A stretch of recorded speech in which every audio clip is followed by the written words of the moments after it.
Welcome to our new episode of Pulse Cinema. Amanyanze Joan Subinkwaniriza nate mukwano gwange bo bali kwekumirako atera bwe bali kwagala film ezaffe ezawano ezebina Uganda. Onako lwalero ndi wanino ku Uganda National Cultural Center obagite National Theatre we tudonako lwalero nga waliwo ebigena maaso waliwo olukiiko olw'abanafe aba film banafe abakola film bagezezaako ne bagamba kabatule wamu babeeko kye batuukako olunaku lwalero ngenda kuba nkutwalayo olabe biki bebagenda okubanga boogerako n'oluvannyuma nja kuba nkuleetera ab'enjawulo batunyonyole ku ebyo ebivudde mu lukiiko katugendeyo olabe biki ebiriyo.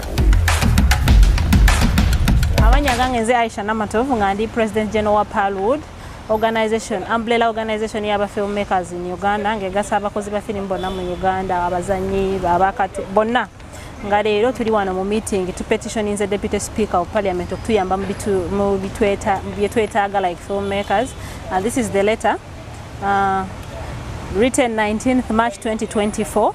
The Deputy Speaker of Parliament of the Republic of Uganda, repetition for timely intervention to support Uganda's film industry. Dear Honorable Deputy Speaker, we, the undersigned filmmakers represented by Palwood, write to you today with a sense of urgency, seeking your timely intervention to address the critical issues facing our film industry. Our sector, despite its immense potential and contributions to national culture and economy, has been persistently sidelined and neglected, hindering its growth and development. For years, Uganda's filmmakers have faced significant challenges exacerbated by regulatory hurdles, piracy, and a lack of a meaningful government support. The Media Council of Uganda, tasked with the classification of film content, imposes burdensome costs on local filmmakers, further straining their already limited resources. While our creators diligently comply with these regulations, pilots continue to flood Uganda's airwaves, that is TVs, with unclassified foreign content, perpetuating moral decay and undermining local investment. The imbalance in government support is glaring, as evidenced by preferential treatment given to other cultural sectors, such as musicians, during the COVID-19 relief efforts and the recent appointment of the UNCC, the Uganda National Cultural Council Board of Trustees, despite the filmmakers' significant stake in the institution. Furthermore, arbitrary bans on platforms like Facebook and exorbitant internet costs hinder our efforts to distribute content online, denying Ugandan audiences access to locally produced films. Even with the emergence of platforms like Afromobile, online content consumption remains unlimited, stifling the growth potential of our sector. Despite repeated pleas and complaints to the Media Council of Uganda, Uganda Registration Services Bureau, Uganda Communications Commission, the Ministry of Gender, Labour and Social Development, which is our mother ministry, the courts of law, the support promised to our industry remains elusive. The government resources allocated to the film sector often fail to reach those who need them most, with over 70% diverted back to the organizers. This systematic neglect not only stifles local talent, but also squanders opportunities for international recognition, such as our recent achievements in showcasing Uganda films on platforms like Netflix, the Oscars, and Afromobile.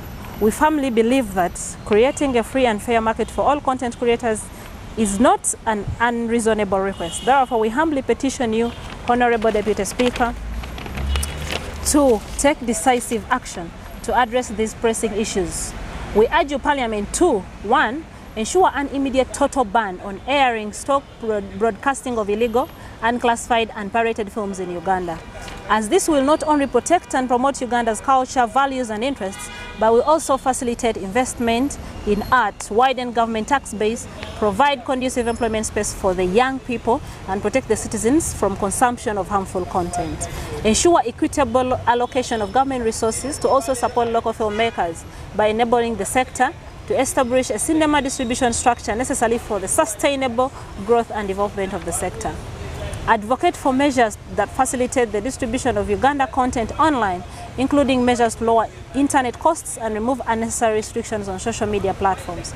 By leveling the playing ground and providing adequate support, the Ugandan film industry will have an opportunity to thrive and contribute even more significantly to our nation's cultural heritage and economic prosperity.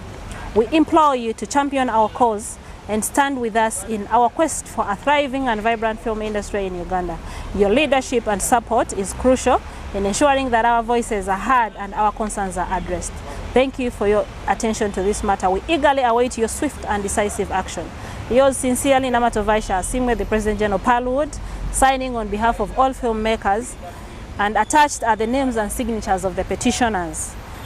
We copied in the Secretary General, Uganda National Union of Creative Performing Artists and Allied Workers, and the Secretary General, Ugandan National Culture Forum. Yeah, that is our petition to the Deputy Speaker of Parliament. We hope he responds to our call. The reason we resorted to this petition was, like I have said, I've read those government organizations that are supposed to work with us as filmmakers to uplift the industry.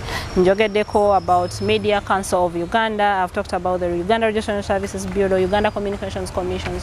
We've had endless meetings. We've had endless agreements. The last time we met with the Media Council of Uganda, they agreed about the piracy and showing of classified content. They agreed, they promised us actually that they had agreed with all the national televisions that by the 30th of January 2024, they will stop showing that piloted content, the Bangkok Asayos, the Koreans and all that. They told us to go, and if any of the TVs shows this content, we'll report them starting 1st February. And 1st February, actually these TVs were advertising new series, pirated, 100%. And as a producer, I've met several people, several Ugandans who have issues with them, with their children. Children are watching content that is beyond their age, you know. And leaving that aside, they are frustrating the market space for Ugandan content. You get my point? That if TVs are still showing foreign piloted content, first of all, there is moral decay. Our culture cannot be passed on. Indian cultures are passed on our children, yeah? Foreign cultures, Filipino cultures, you know, Korean. And how do we make sure that our children grow as Ugandans, as people who know who they are culturally? You know, if we are not availing to them content that really speaks to them, that speaks about them. So our concern for this petition is it has come in timely because we have had enough discussions with these bodies, and we think that at this time it is Parliament to come forward and help us achieve what we want, because they have failed totally. Because promises have been promises, meetings have been meetings, and nothing is achieved. Secondly, as filmmakers, we are artists, but most of the times you hear the government giving funds to artists. We have given artists this. When they say artists, they say almost everybody across the cultural sector. But oftentimes 90–99% goes to musicians. The culture industry of Uganda, the artists of Uganda, the creatives of Uganda are not only musicians. We have filmmakers, we have comedians, we have the artists, those who draw, visual, the visual, not the audio, they just draw. So we have a lot of people along that chain, and we don't want everybody left out. We want equitable distribution of resources. If it is funds coming out to support the creative and artist sector, let it be equitably distributed along for everybody to benefit, not just musicians taking a big percentage and then others are nowhere to be seen. So we are coming from a background that this industry has been sidelined, and we have been keeping quiet. You know, we have kept quiet for a long time. We have had silent meetings, yeah, small meetings indoors, and we think this is the end. This time, we think we need to go ahead and inform Parliament, because these are the people that represent us, yeah? So we need to inform Parliament what these bodies are doing with us, and we are not satisfied and we want a change.